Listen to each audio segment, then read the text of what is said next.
Hello everyone, welcome back to our channel. In today's video, I'm going to show you how to add glowing text in your CapCut app on your phone. It's a great way to make your videos stand out and grab attention.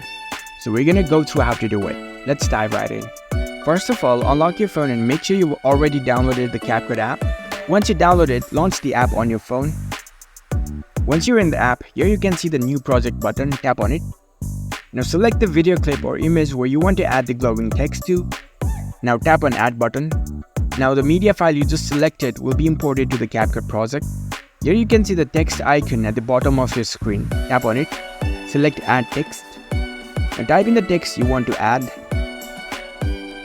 Once you have typed the text, you can adjust the size, font and position as you like. Now keep your text selected. And at the bottom menu, you can see the option is style. Tap on it. Here you can see the glow section. Tap on it. Now select the glow effect.